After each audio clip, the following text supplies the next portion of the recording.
Bonjour à toutes et à tous. Quand je suis tombé sur ce manuscrit, j'ai su directement qu'il ferait un super sujet de vidéo. Mais j'ai été encore plus convaincu quand j'ai commencé à découvrir des citations de ce manuscrit dans des ouvrages d'ufologie. Si je ne me trompe pas, les ufologues sont ceux qui collectent et analysent des éléments sur le phénomène ovni. Oui, c'est ça. Mais attention, il y a vraiment deux mondes dans le domaine qui se subdivisent en une multitude de sous-catégories, mais je vais simplifier.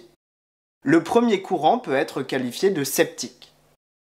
Ils remettent en cause les interprétations des ovnis en tant qu'engins extraterrestres. Ah oui, ce sont les non-croyants, mais qui cherchent à expliquer. Le second courant interprète ces phénomènes comme des engins inconnus, pouvant même être d'origine terrestre. Comme des engins secrets de l'armée américaine. Le tout avec une dimension plus ou moins spirituelle, plus ou moins basée sur des preuves archéologiques, plus ou moins complotiste en fonction des chapelles. Et je suppose que c'est dans ce second courant que tu as trouvé des interprétations de ce manuscrit. Tu supposes très bien.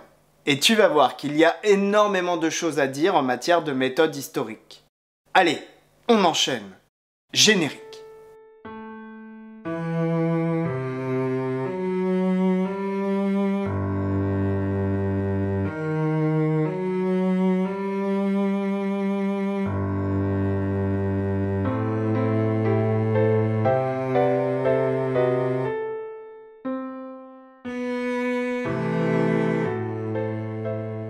Alors, déjà, commençons par la base. Un ovni est un objet volant non identifié.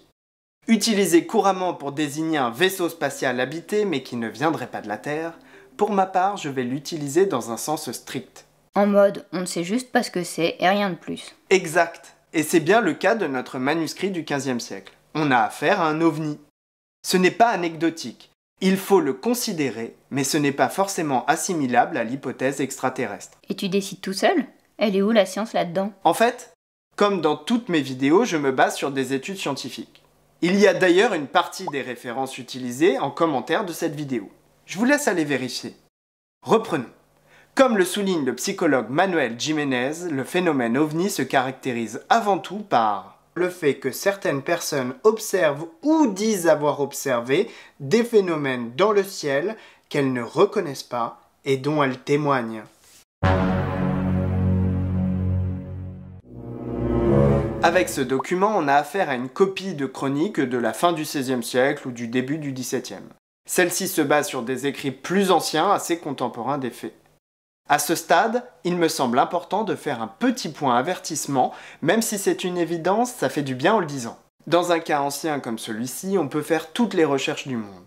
Mais il est impossible de poser des questions supplémentaires aux témoins. En même temps, ils sont morts depuis longtemps, donc sauf à trouver d'autres manuscrits, ça me paraît bien râpé. Il demeure donc difficile d'être certain de ce dont il s'agit, puisqu'on a affaire à des témoignages écrits, parfois peu détaillés. Et là, on met déjà le point sur un problème doublement épineux avec les témoignages. Ah non mais attends, c'est important de prendre en compte ce que disent les gens, hein, tu vas pas commencer. Ils n'inventent pas. Il n'y a pas que les études scientifiques dans la vie. Et tu vas voir que, même en science, on ne laisse pas de côté les témoignages, loin s'en faut. Laisse-moi le temps de t'expliquer et après tu peux aller râler en commentaire de cette vidéo si tu veux. Il y aura certainement des choses à redire sur mon approche, c'est normal. On a beau essayer de faire du mieux qu'on peut... Non, je manifesterai directement dans la vidéo. C'est mon droit, à moi, rien qu'à moi. Non à la censure, soutenez la petite voix. Bref, je disais, les témoignages posent un double problème, pour les historiens d'abord. On se demande si une déclaration personnelle suffit à qualifier un texte de témoignage oculaire. Les questions sont nombreuses. Est-il possible d'évaluer la sincérité de l'intention ? Autrement dit, l'auteur a-t-il intérêt à nous mentir, ou du moins à ne pas dire toute la vérité, et rien que la vérité ? Peut-on recouper les informations ? Et j'en passe. Ainsi, on ne peut aborder un témoignage judiciaire normé par nature de la même manière qu'un écrit personnel ou une chronique. Chaque texte a une structure particulière, un objectif différent, voire un point de vue. Et là, dans notre manuscrit, si témoignage il y a, il est largement dilué dans un travail de réécriture historique. Donc, en gros, on n'est pas dans un témoignage à dose homéopathique, mais presque. C'est ça, on est très loin du témoin oculaire. Quelqu'un ou plusieurs personnes ont certainement été témoins d'un phénomène, d'accord.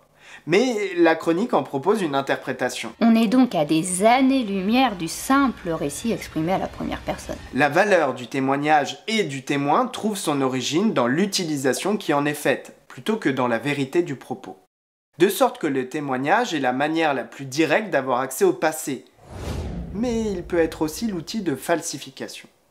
Par conséquent, les sources historiques qui se basent sur des témoignages doivent être prises avec des pincettes. Ben oui, on a tous un jour ou l'autre changé d'avis.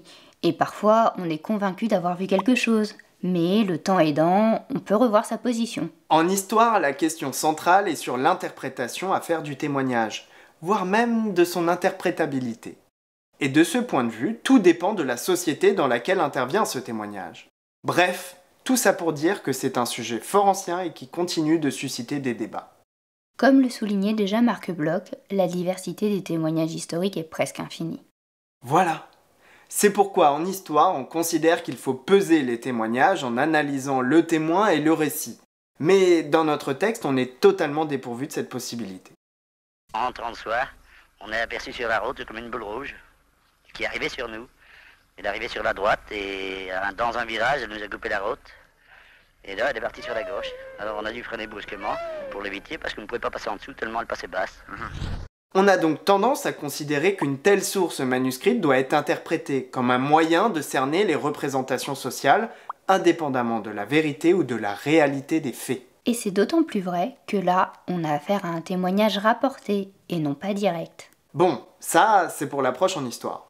Mais en ufologie, on a aussi une problématique avec les témoignages. Et pour cause, les nombreux éléments rapportés par des témoins sont à l'origine de nombreuses croyances dans le phénomène ovni. De fait, des témoins rapportent bien avoir vu quelque chose dans le ciel. Qu'ils ne savent pas expliquer. Et l'accumulation d'observations diverses devient la preuve de la réalité d'engins extraterrestres. D'ailleurs, les réseaux sociaux alimentent le phénomène avec de nombreuses vidéos qui prétendent se borner uniquement à poser des questions. Sans jamais prendre le temps de faire une recherche ou deux, juste pour essayer de trouver des réponses, hein. C'est d'autant plus vrai que certains médias renforcent la propagation du phénomène en bâclant le travail d'investigation. Alors, Jean-Pierre Petit, Jean-Claude Bourret, recherche scientifique, un naufrage mondial. Alors dis donc, on va essayer de sauver, je ne sais pas si on est dans les 40, le déluge et les 40 jours. Jean-Pierre Petit, d'abord, je tenais à vous saluer parce qu'il me souvient d'une émission que nous avions faite ensemble il y a 30 ans, quand j'étais sur France 3 et que j'animais une émission qui s'appelait, que je produisais aussi, qui s'appelait Français si vous parliez, et vous étiez venu après 2 livres chez Albin Michel nous parler des Humites et des habitants d'outre-univers ou d'outre-monde. Vous vous en rappelez, peut-être ? Dans des recherches récentes, des scientifiques interrogent même la force du mythe dans les témoignages et la diffusion des croyances par l'intermédiaire de la science-fiction notamment. On se questionne par exemple sur la quête de sens à l'origine de nombreux témoignages, parfois un petit peu curieux. Le 13 décembre 1973, j'étais journaliste dans une revue de sport automobile. Lorsque, près de Clermont-Ferrand, j'ai vu soudain, dans un volcan qui s'appelle le Puy de la Sola, une espèce d'engin lumineux descendre, ce que les hommes appellent une soucoupe volante. Et un être en est sorti et m'a livré un message qui était contenu dans un premier livre que j'ai livré à toute l'humanité, qui s'appelle Le livre qui dit la vérité. Et par la suite, je les ai revus et ils m'ont emmené sur la planète où ils vivent. Ce message est extraordinaire puisqu'on y apprend que ce sont des extraterrestres qui sont venus sur Terre il y a très longtemps et qui ont créé la vie en laboratoire, et que ces êtres, c'est d'eux dont la Bible parle lorsqu'ils disent que les Elohim ont créé la vie sur Terre, les hommes à leur image. Or, comme le souligne Michel Vautelet, professeur au Centre de didactique des sciences, le phénomène ovni repose presque exclusivement sur des témoignages non scientifiques, où les illusions, et notamment d'optique, et les évaluations de distance et de vitesse douteuses sont monnaie courante. Toutefois, il ne faudrait pas oublier qu'une très grande partie des croyances que nous avons sur le monde nous vient de manière plus ou moins directe des autres. L'enfer, c'est les autres. Toujours les autres. Tout le temps. J'ajoute une troisième problématique sur le témoignage, l'échelle de la preuve en science. L'échelle de la preuve en science.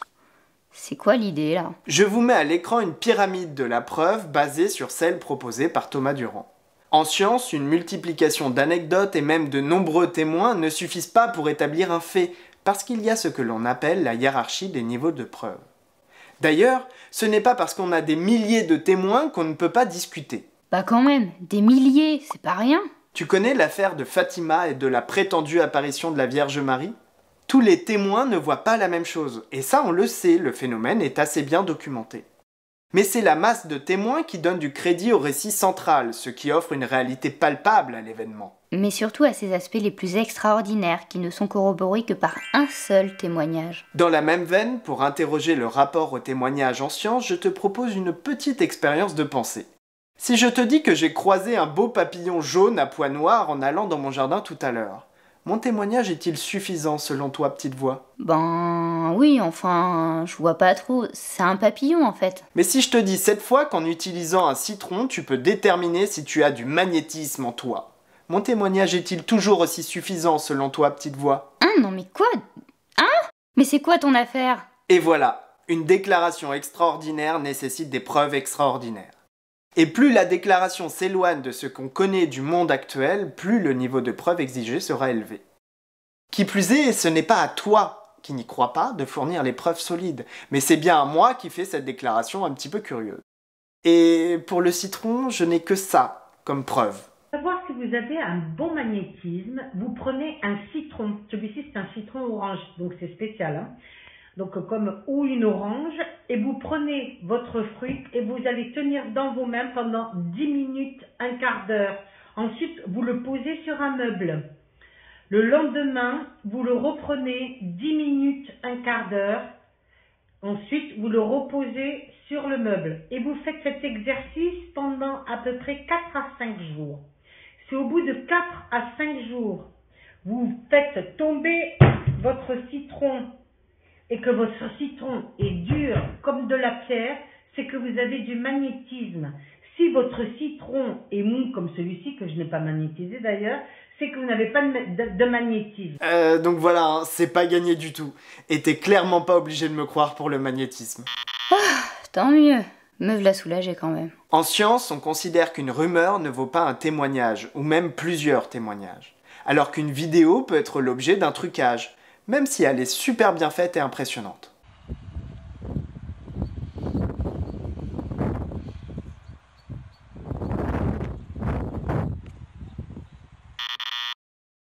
On considère aussi que le témoignage d'un expert ne vaut pas forcément celui de l'amie Monique lors du dernier repas au restaurant. Ah, c'était quand même intéressant son histoire de bras qui repousse avec des jus. T'imagines les progrès qu'on ferait si c'était vrai ? Alors que le consensus scientifique est plus pertinent qu'une seule étude sur un sujet. Et là, clairement, dans notre manuscrit, on est entre la rumeur publique et les témoignages vraiment au mieux, hein. Autant dire que c'est pas très convaincant. Mais en histoire, on est quand même parfois bien obligé de faire avec ce type de preuves. Et on doit donc les interroger. Globalement, que ce soit l'un ou l'autre, la rumeur ou les témoignages, cela n'a pas une très grande valeur de preuve en science, voire aucune. Si le témoignage doit être écouté, il faut impérativement pouvoir le recouper. Pour ce faire, on s'appuie sur différents types d'études. Or, à l'heure actuelle, on n'a pas de preuves concrètes de la réalité extraterrestre du phénomène OVNI, et ce n'est pourtant pas faute de chercher. Ouais, t'es sûr de ça ? Et oui, contrairement à une idée reçue, il y a eu et il y a encore des études scientifiques sur le sujet, évidemment. Par contre, petite mise au point. Comme le souligne fort justement Jean-Michel Abrassard, soyons clairs. Il est possible que la vie existe ailleurs dans l'univers, sous une forme ou une autre. Certains spécialistes pensent même que c'est probable. Et il ajoute qu'on ne peut cependant pas en inférer que des civilisations extraterrestres à la technologie avancée viennent régulièrement visiter la Terre. Allez, entrons dans le vif du sujet après cette longue explication et passons à ce texte qui n'est finalement pas très difficile, mais qui offre quelques spécificités intéressantes. Oudy en 1461, la veille de tous les saints, en la ville.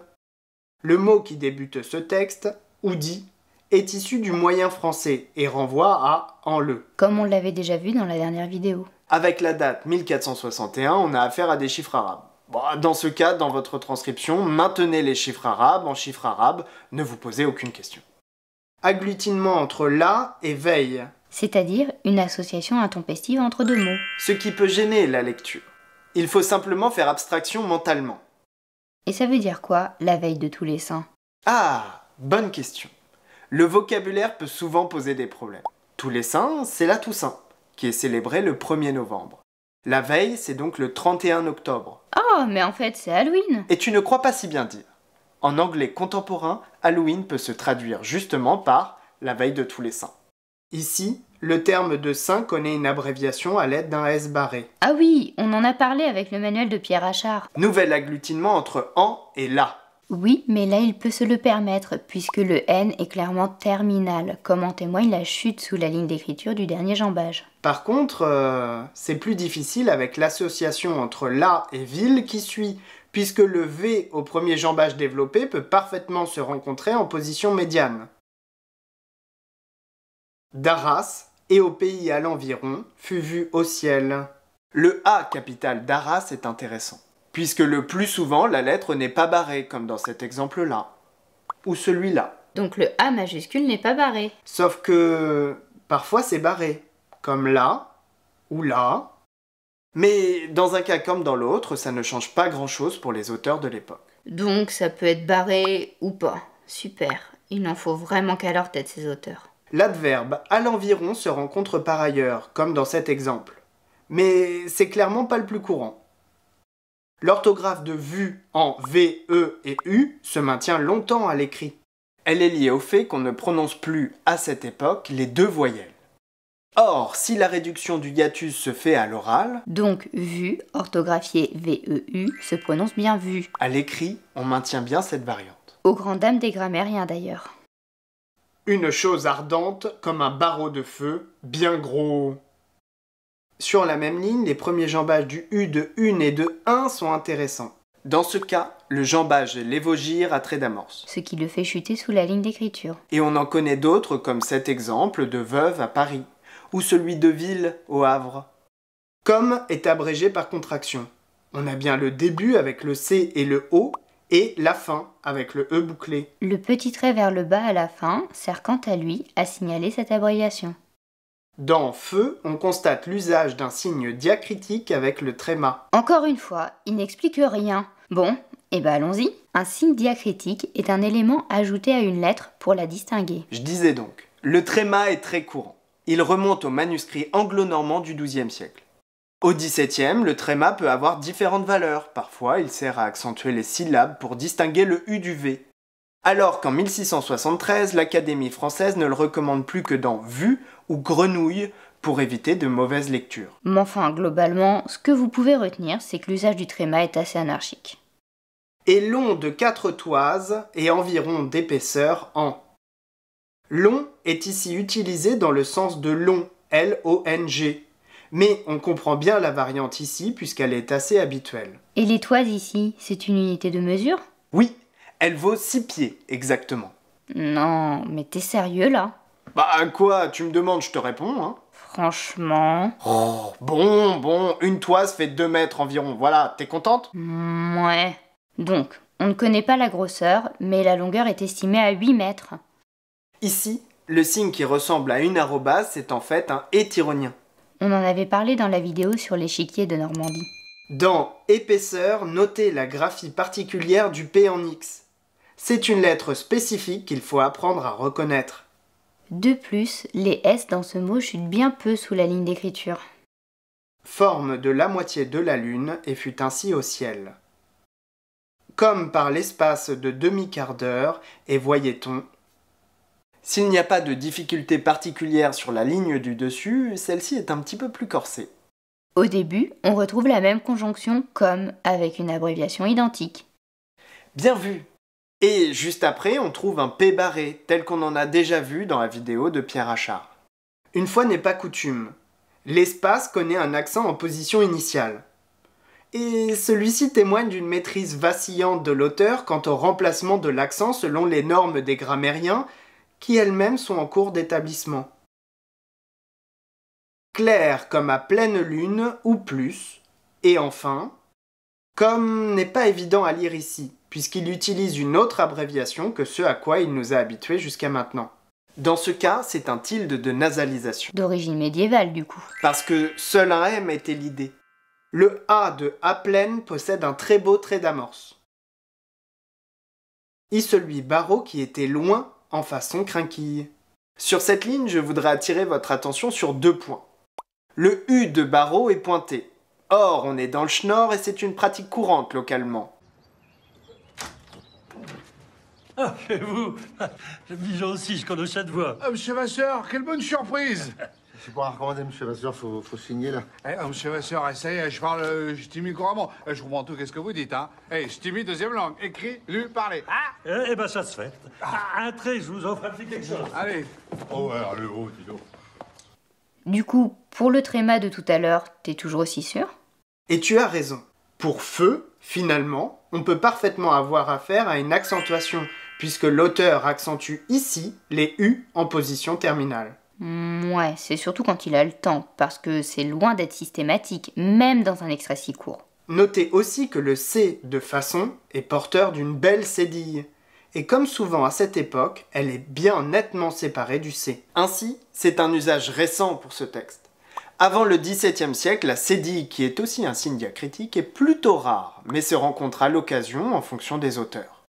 Et le mot en fin de ligne, qu'est-ce qu'il veut dire? Je te propose de le garder en tête. Je vais y revenir plus tard, mais il nécessite un long développement. En cette façon, et remonta est-ce cieux, plusieurs... Et ici, c'est encore un signe tyrolien pour « et », c'est ça? Non, ça y ressemble, mais non. L'auteur fait ici quelque chose d'assez rare. Pour te montrer à quoi c'est censé ressembler, il fait un petit croquis en forme de spirale. Et quand on vous dit rare, c'est ultra marginal de rencontrer un truc comme ça.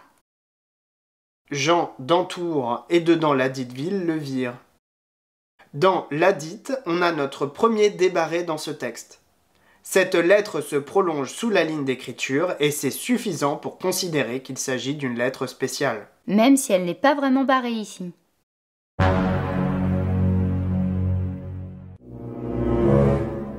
On en revient à ce que je disais tout à l'heure. Toute l'affaire tient ici sur le nombre important de témoins qui peuvent attester du phénomène. Cela dit, on peut avoir énormément de gens qui témoignent d'un fait extraordinaire, on l'a dit, cela ne donne pas forcément plus de valeur. Notamment parce que ça peut parfaitement s'expliquer par le phénomène de contagion psychosociale. Oula, de quoi tu nous parles encore là? Nous sommes à Arras, une riche cité drapière mais très fortement impactée par la conquête française à la fin du XVe siècle. Les habitants se connaissent pour beaucoup, de sorte que cette ville forme un milieu social où les individus peuvent s'influencer mutuellement. Ne serait-ce que par le bouche à oreille. De sorte que l'hypothèse de version qui s'accorde par contagion reste la plus probable. Pourquoi faire compliqué quand on peut faire simple? Toutefois, l'auteur de la chronique enchaîne. Un cas c'est intéressant, mais deux c'est carrément mieux. Vous reprendrez bien quelques lignes de paléo pour la peine. Un pareil prodige avait aussi été vu au jour. Dans 1, le U capital est superbe. Cette graphie est assez attendue, bien que perturbante au premier regard. On en croise d'autres comme là, à Toulouse, ou encore là, avec cet exemple de Londres en 1568. De plus, le fait qu'il parle de prodige n'est pas surprenant. Au XVe et au XVIe siècle, on interprète habituellement ce genre d'observation comme des prodiges.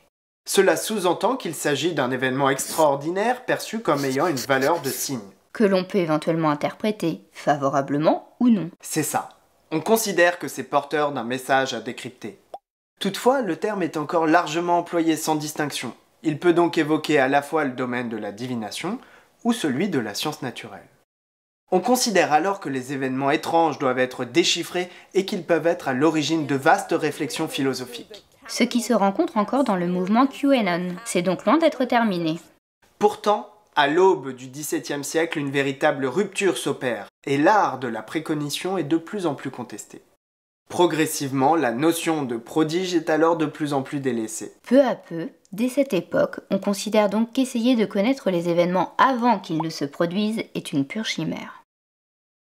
Saint-Rémy précédent, plusieurs gens aussi en ce temps. Le terme de saint connaît la même abréviation qu'à la première ligne. Notez qu'on retrouve ici le même S barré dans plusieurs. Disait avoir vu plusieurs signes prodigieux. Le verbe avoir est abrégé par contraction, avec au début A et V et à la fin le R, légèrement suscrit. Et encore une fois, un trait terminal qui marque l'abréviation. Ce qui est intéressant sur cette ligne, c'est la prise de recul de l'auteur avec l'expression « Plusieurs gens aussi, en ce temps, disaient avoir vu ». Un peu comme s'il n'y croyait pas lui-même. Ou en tout cas, comme si cet événement-là lui semble moins probable ou plus lointain. En la comté d'Artois, comme gendarme en l'air. Des gendarmes en l'air? Je veux la même chose que lui, moi. Cesse donc de te moquer. Dans la prochaine vidéo, on fait le point sur l'analyse à donner de ce texte et les interprétations qu'il a suscitées par ailleurs. Mais avant ça, j'aimerais déjà te proposer une première piste d'interprétation. Je te propose qu'on commence par prendre le temps de relire une fois l'ensemble, puisque cela a été entrecoupé par toutes mes explications. Ça va permettre de se remettre les choses en tête. Où dit en 1461, la veille de tous les saints, en la ville d'Arras et au pays à l'environ, fut vue au ciel une chose ardente, comme un barreau de feu, bien gros et long de 4 toises et environ d'épaisseur, en forme de la moitié de la lune, et fut ainsi au ciel, comme par l'espace de demi-quart d'heure, et voyait-on clair comme à pleine lune, ou plus. Et, enfin, y celui barreau qui était loin en façon crinquille, en cette façon, et remonta est-ce cieux. Plusieurs gens d'entour et dedans ladite ville le virent. Un pareil prodige avait aussi été vu au jour Saint-Rémy précédent. Plusieurs gens aussi en ce temps disaient avoir vu plusieurs signes prodigieux en la comté d'Artois comme gendarme en l'air. La démarche sceptique en ufologie vise à considérer que de nombreuses causes peuvent intervenir pour expliquer un phénomène, ou pour expliquer ce que les témoins pensent avoir vu dans le ciel. Ici, pourquoi ne pas envisager la piste de la Lune? C'est un grand classique, et elle est souvent la source d'observations d'ovnis, aussi inattendue que cela puisse être. Et en principe, les témoins disaient qu'à la sortie de Biel, on va voir, le phénomène les attendait, je crois, légèrement à gauche de la route, s'approchant de la sortie. Au virage de droite. Et effectivement, le phénomène, ils disent attendez, on va s'arrêter parce que s'il s'arrête, pour mesurer, apparemment le phénomène effectivement. La Lune? Ce n'est pas possible. Il en parle de la Lune dans le texte, c'est donc qu'il n'a pas pu la confondre. Sauf que, relis bien. En forme de la moitié de la Lune et fut, ainsi, au ciel, comme par l'espace de demi-quart d'heure, et voyait-on clair comme à pleine lune ou plus. Et voilà. Point de lune dans l'équation, et la confusion est ici possible. Surtout si l'objet ressemble à la moitié de lune. Dans cette description, la lune ne sert que pour des comparaisons. Mais jamais il n'indique que l'objet était à côté de la lune par exemple, ou à l'autre bout du ciel par rapport à elle. Tu rajoutes quelques nuages et la confusion avec la lune n'est pas improbable du tout. En tout cas, avec la planète Vénus et les entrées atmosphériques, c'est-à-dire les météorites, la lune est à l'origine de nombreuses méprises, aussi étrange que cela puisse paraître. Et là, on est sûr que ce serait la lune? Ça m'a l'air un peu gros quand même. Gros ou pas, la lune à elle seule a suscité de nombreuses confusions extraordinaires. Il ne faut donc pas l'exclure trop vite. Toutefois, dans le cas d'Arras, j'ai une meilleure option à proposer. Mais c'est ce qu'on verra dans la prochaine vidéo. Y a pas à dire, le suspense, tu connais bien toi. En attendant la prochaine vidéo, parce qu'on n'en a pas fini avec ce cas d'observation d'OVNI, tipeuses, tipeurs, futures tipeuses et futurs tipeurs, partagez cette vidéo et aidez les autres à découvrir cette chaîne.